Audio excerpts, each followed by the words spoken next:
Welcome to Canusa Street, a podcast at the intersection of the issues and policies between Canada and the United States. Here are your hosts, Beth Burke and Chris Sands. Hello, and welcome back to Canusa Street. I'm Beth Burke with the Canadian American Business Council, joined by my ever-fabulous co-host, Christopher Sands of the Woodrow Wilson Center. Hi, Beth. I'm not sure I'm fabulous, but I'm glad to be here. Well, it's great to see you, and I'm really excited about our guest today. Yes. We are fortunate to have a premier with us. Yes, one who's come from away. We are... Well played. Well played indeed. Our guest today is Premier Andrew Furey, and he is Newfoundland and Labrador's premier. I'll tell you a joke about that later, sir. But before he was premier, he was a trauma surgeon and has a diverse education, which includes a diploma in organizational leadership from Oxford University and a master's in clinical epidemiology from Memorial University in Newfoundland. He's got a great work ethic. He has been both a politician working at the local and provincial and national levels, all of which have given him awards. But in particular, he's a humanitarian. He and his wife started a charity that has gone as far as Haiti, Bangladesh, Ethiopia, Guatemala, Nicaragua, working on public health issues. So a great person to be with, not just a distinguished person, Premier, but a very great person. So thank you so much for coming to Canusa Street. Well, it's a pleasure to be here. Looking forward to the conversation. Yeah, I also have to make a quick plug on the bio because I think there's an important piece we missed. His wife is from the United States, and he spent time in Baltimore when he was practicing or studying? Practicing. Yes, yeah, no, absolutely. So an interesting story. My wife did medical school in Canada, and that's where we met. And so distinctly remembering her day one, she said at that time she intended to do 1 year of medical school in Canada and then transfer back to the United States. And she's still there today. But we did have the opportunity to do my trauma fellowship at Shock Trauma in the University of Maryland in Baltimore, and we really looked strongly at staying in the United States. It's obviously we have a strong affinity to the place, familial affinity for the place, but I just have a deep and solid admiration for the country and the people in it, and what the country has been able to accomplish in terms of in terms of its contribution to the global society and democracy in general is absolutely phenomenal. And of course, my kids are dual citizens. So my eldest was actually born in Baltimore during my surgical training. That's so fun. So Canusa Street just runs right through your household. Runs right through. Excellent. Yeah. Excellent. And we celebrate American Thanksgiving. So. Oh, that's no very matter important. Where we are in the world. Very important. No matter where we are in the world, we celebrate American Thanksgiving. Well, we share that holiday, but it's just nice to have it on a Thursday and a 4-day weekend. I always feel in November. That's brilliant. Yeah. And, Canadian Thanksgiving is nice too, but it's a Monday, so it doesn't have the same. And it really kicks off the Christmas season. Yeah, that's right. Well, Premier, you've epitomized this. I made a joke about Come From Away when I introduced you because many Americans know the musical Come From Away that has a big hit, and it had a connection to Newfoundland. A lot of people fell in love with the place, but for our listeners, how accurate is that? And 20 years on, are people still as warm and welcoming? And does that still resonate with the Newfoundland you know? It absolutely does. What happened during 9/11 and the town of Gander and the surrounding communities opening up their homes for stranded passengers in central Newfoundland after that terrible terrorist attack is really symbolic of who we are as Newfoundlanders and Labradorians, and have always been. So there are very distinct moments of history in which that pattern of behavior to foreigners has been on full display. So while that was a particularly troubling moment in history and a unique moment in time for those passengers and for the world, really, there are plenty of examples throughout our history where we have done that. I mean, we're an island in the middle of the North Atlantic, so we are not we're no stranger to nautical disasters. Some of which, by the way, off our coast, we've helped U.S. vessels and opened our rural communities, coastal communities, taken in naval vessels that have hit the rocks and cared for people in their homes because there's no hospitals. And that lives on today. So while the spirit of Come From Away, the beauty of Come From Away is it actually truly captures the spirit of what it means to be a Newfoundlander and Labradorian.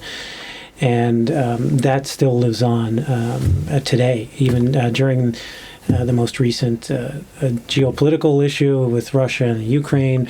Newfoundland and Labrador, under our government, sent over the first Canadian plane. It wasn't a Team Canada plane. It was a plane from Newfoundland and Labrador to take displaced Ukrainians from Poland into Newfoundland and Labrador. And some of those people were welcomed into people's homes. They lived in people's homes throughout the province. So it is, you hear about the spirit of Newfoundlanders and Labradorians and how generous and welcoming they are. We're known for, tourists come for the vistas and the incredible hikes and the ocean scenery and the icebergs, but they really come back because they're attracted to the magnetic essence that is the spirit of Newfoundlanders and Labradorians. Oh, amazing. Yeah, well, you touched briefly on the beauty of your province. I think it is something that is so important and so vital to bring people to come visit. And, can you speak a little bit about tourism and bringing people across? And yeah, sure. So we tourism is a big industry for us. It's seasonal, but it's growing in what I like to call the bookends of the season, as interest continues to grow for people to visit Newfoundland and Labrador. We've often found it's a bucket list destination. People are attracted, the mystique and the history of the Titanic, and which went down off our shores, icebergs in general, the rugged coastline, the immense hiking trails, and just the openness of the landscape. It's very rugged. It's a kind of a combination of Iceland, England, and then, the more temperate maritime provinces. And the beauty, or one of the most special things of Newfoundland and Labrador is it's gigantic, right? It'd be the fourth, I think it'd be the fourth largest state. It's 3 times the landmass of the maritime provinces, the other 3 Atlantic provinces combined. So it's quite large, and as a result has a diversity of tourism products. Where on the east coast and the northeast coast, you have the very traditional fishing village. What someone would imagine is still captured, by the way, in the mystique of the 1800s. And then you have different landscapes on the west coast with giant fjords and unique geological formations, and then the whole mainland portion of the province in Labrador, which is just truly untapped beauty, where you start to touch the Arctic Circle and have and throughout all that, of course, there's a true indigenous experience to be had as well. It's a special place. I encourage everybody to come. I know. I think we should do a remote taping there for Canusa Street.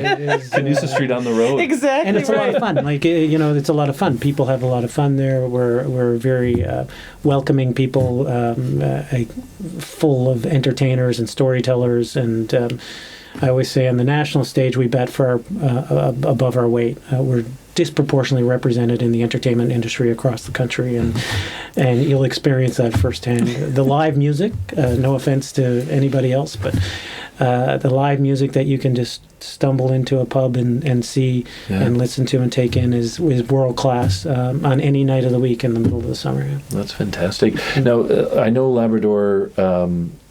So the Newfoundland's the island, Labrador is on the continental side, but I know it's also been a great source of energy. And when I do think of energy a lot of times with Newfoundland.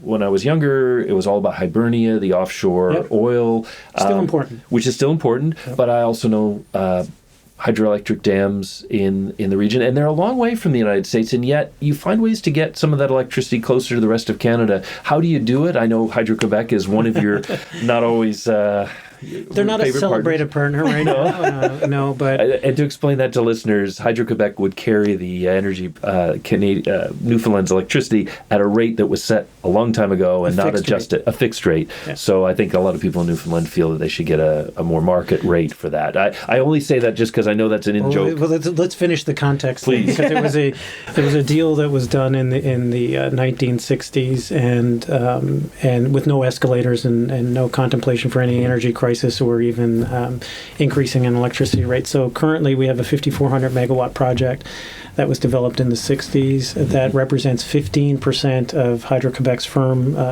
electrical capacity, a large portion of which is distributed in the northeastern seaboard and New England states. Currently, we sell it at 0.2 cents, not 2 cents, 0.2 cent kilowatt hours to Quebec, and Hydro-Quebec sells it, for example, in Vermont at 20 cent kilowatt hours. So there is a reason that Newfoundlanders and Labradorians are upset at that deal. But that said, that deal expires in 2041, which in utility terms is today. There's no one really building dams or nuclear projects, the equivalent of 5,400 megawatts in a 10 to 20 year horizon. That would be quite a remarkable achievement in the current environment when you consider Indigenous relationships, environmental assessments, and so we're hopeful that Quebec recognizes that now is the time to potentially reconsider. That said, in the political, sorry, we're gone down a rabbit hole now, but in the political context, we want what's best for Newfoundland and Labrador. Sure. And because it's not just the hydroelectric capacity that exists in Labrador, and there, like I said, there's 5,400 megawatts that is being developed, that has been developed and is running smoothly. There is currently about 4,400 megawatts that exist that hasn't been developed. The only remaining large-scale hydroelectric project in North America exists within Labrador. So we see an incredible opportunity for Newfoundland and Labrador, but also for not just citizens of Canada, but citizens of the United States. We're in a very enviable position in that we can use some of that power, especially when it comes to the critical mineral piece. Or, by the way, I think a green or low carbon steel is an important, often neglected conversation in the critical mineral piece, because you can't make windmills, you can't do some of the green transition that we're all very hungry to do without steel. So we have in Labrador, for example, very high purity iron that it coexists next to hydroelectric capacity, and all of a sudden then you have a green extraction formula, which is the first step towards green steel, obviously. All that said is we contemplate and look at the energy space as a net exporter, obviously.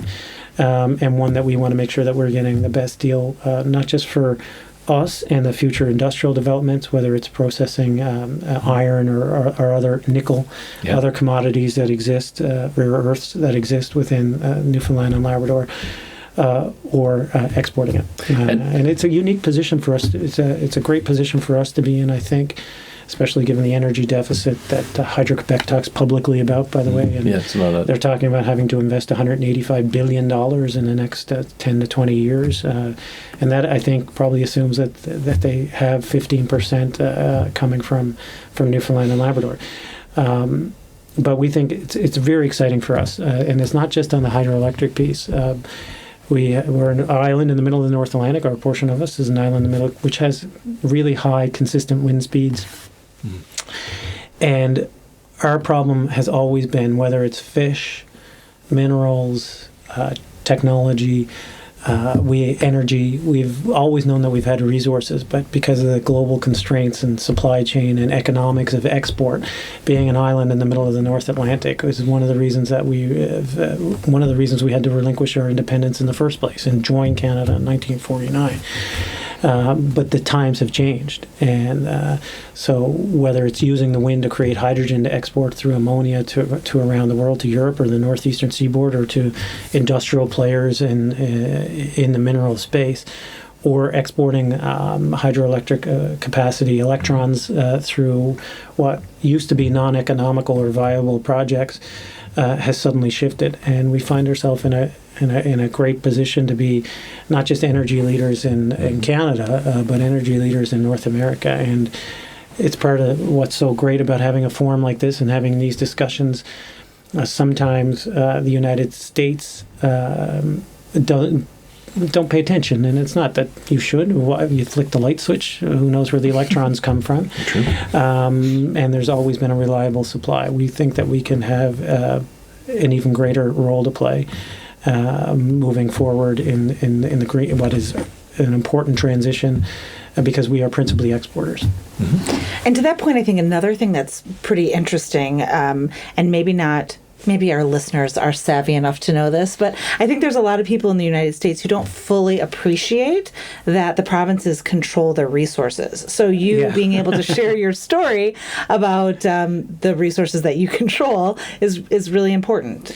Absolutely. I mean, as you know, the Canadian Constitution rightfully or definitively lays out provincial jurisdiction over natural resources, which is different than some other countries, obviously, which is why I think it's important for us to be here today. It's important for us to have these conversations and dialogue such that people understand that premiers, different perhaps than governors, have jurisdiction, and it's our product to sell. And while I fully get it, Minister Wilkinson, for example, Minister Champagne, Minister Ying, the Prime Minister himself, good friends of mine, they're great people and good salespeople, but they can't sell what we have. We have to sell what we have. Right. And that's, in my opinion, part of the beauty of the Federation, part of the beauty of the Confederation that is Canada.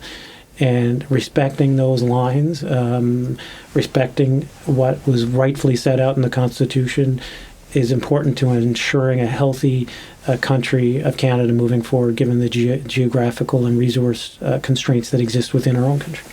Absolutely. And given all of the conversation around resource development and transition, I'm assuming this means we're going to get to see you a lot more down here in DC. That's the idea. As you've heard me say already today, just in casual conversation, it might have been a blind spot for me just because of my personal relationship and attachment to the United States.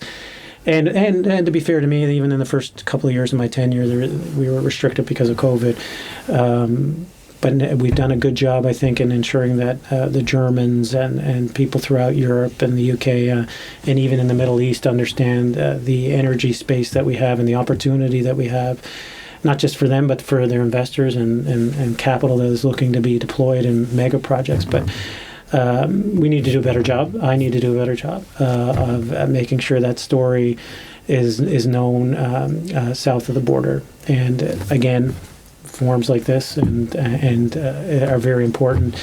I know we talked briefly at the New England Governor Eastern Premiers meeting, and that was also those are important conversations to have, because there are aha moments where you're sitting with a governor and they don't realize the source of the electricity and the contract duration and the impacts that could potentially have on their own domestic and industrial agendas. This comes back to a theme I always have. There's a bookstore in Canada that likes to say the world needs more Canada. And I always feel it's different when the outside world tells you that, because it means we really do. You mentioned Europe, other places where we don't know where some of our resources are going to come from now, particularly with all the geopolitics.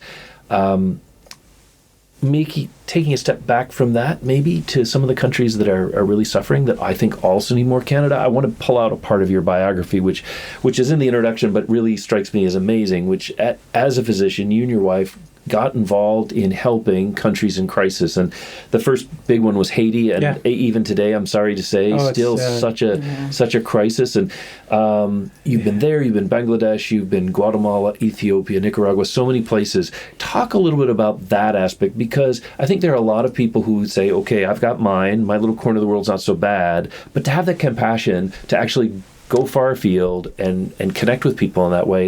It's not easy. Not everyone would do it. No. But from your perspective, how did that change you, and how did that change your perception of the world in which we're living these days? Oh well, I think it was formative in my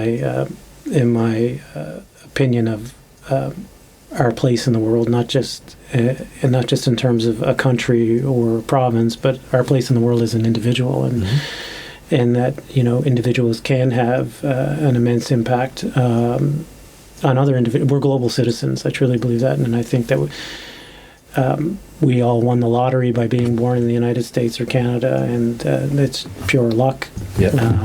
We all like to think that we create our own path in the world, but we started with a distinct advantage, being born in one of these two countries. So I always, not always. It wasn't part of my dinner conversation growing up. None of my parents didn't do this. I didn't know one in my family did this, but I was so changed so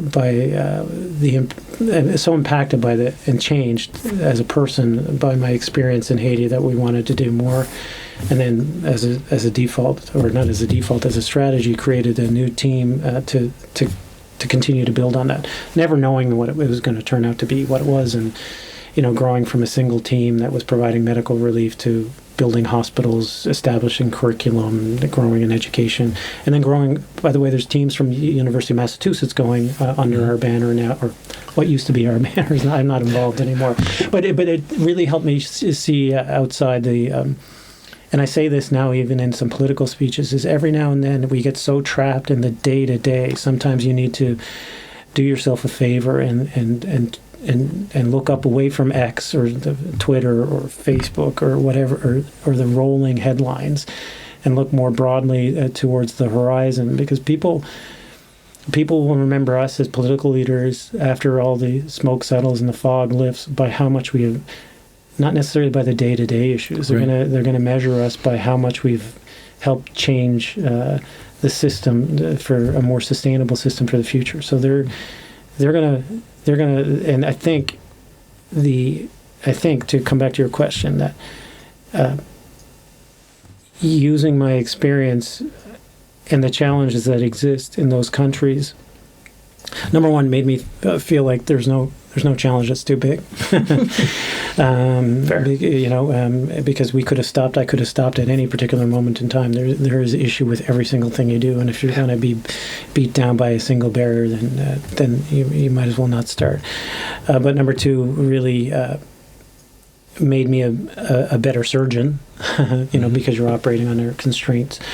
Definitely made me a better and more caring physician in general, and a better husband, a better father, and a better dad, as a better person as a result of all of this.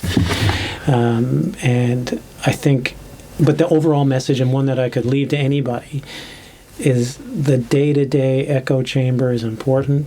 You can't take your eye off what's important on a day-to-day basis, but you do need, it is healthy for you, it's healthy for any organization to look towards the horizon and not take your eye off that.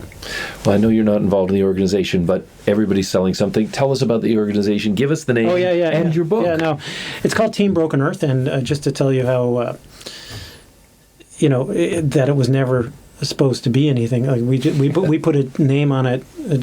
I felt people would want to be a part of something, so because it was only supposed to be one trip to Port-au-Prince. The backstory is that I went with a group from Baltimore, from Hopkins in Maryland, right after the earthquake, and we went for a week or 10 days or whatever it was. And there was some inefficiency in that because you were mixed and matched with people from different hospitals, and so you have some trust in your anesthesiologist, but it's going to take you 3 or 4 days to know if he or she can do what they say they can do. Equally, they have to build up trust with you as a surgeon, and so there's inefficiency there. So the aha moment for me at that point was, well, why don't I just take everybody that I work with in the operating room at home and move them down there? It's just a few plane tickets. How hard can it be? And I didn't think famous it was last words, right? So we went once, and we called it Team Broken Earth. And then before I got home, even on the plane, on the ride home, my BlackBerry at the time was all lit up with, this best experience we've ever had. When can we do it again? And then it truly, in an organic way, spread across the country. And when it started to spread, I thought, because, there is a bit of an inferiority complex that exists within Newfoundland and Labrador. We're the newest province, even though we're the oldest oldest settlement in North America. We're the newest province. We, unfortunately, were the butt of many jokes over the years. Glad to say that's not true anymore, but there is a bit of an inferiority complex that exists. So I thought, the University of Calgary or the University of British Columbia look at this and say, okay, it's a cool idea. We'll just do it and do it ourselves. But the kind of special thing that happened was everybody was just happy to be a part of what we created and not make it their own. And so that organization lives on. They were in Guatemala last week doing a cleft lip and palate mission. It's expanded well beyond orthopedic surgery. People are doing urological procedures. We recognized very early on, I did, that I don't have any women's health training, obviously, but that is such an immense need and can have such a direct impact on the population very quickly. So we created a women's health education course that we put off several times in downtown Bangladesh. And the feedback was, this will change people's practices immediately. And they have one of the highest birth rates and fertility rates in the entire world, right? So all of these things make it a very the special organization. It is not top heavy. It is very flat. And I think that makes it work so that when we have a team from the University of Massachusetts, it's their team. Like, we don't tell them, you need this complement of people. Mm-hmm. The team from UMass, for example, wanted to do hernias. Great. It's a great operation to be able to do, actually, in a developing country, a low and middle income country, because it's a great return on investment in terms of not just the operation itself, but the returning people to work. So we give them the model. We give them the support, but we want it to be your experience and not ours. And I've never had anybody who led a team to come back and say, no, that'll be the last time. Thanks very much. Yeah. Well, and you wrote a book about it. So our listeners may want to pick that up. I know it's available on Amazon and other platforms. Yeah, it feels weird to pitch a book, but it's called Hope in the Balance, and it's about Team Broken Earth, the inception and really the intersection of my own family history, the history of Newfoundland and Labrador, the history of Haiti, and then the evolution of Broken Earth.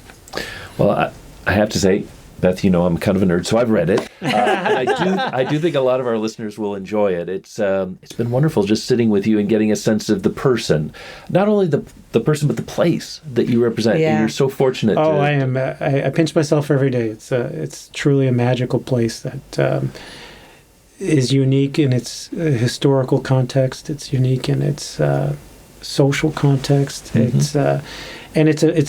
It's such a fun place to live and raise a family, and you rarely hear anybody say that they don't want to go back if they've gone as a tourist. And we're growing the population in leaps and bounds. So anyone who's out there who wants to try to come and set up Newfoundland and Labrador as their new home, you'd certainly be welcomed.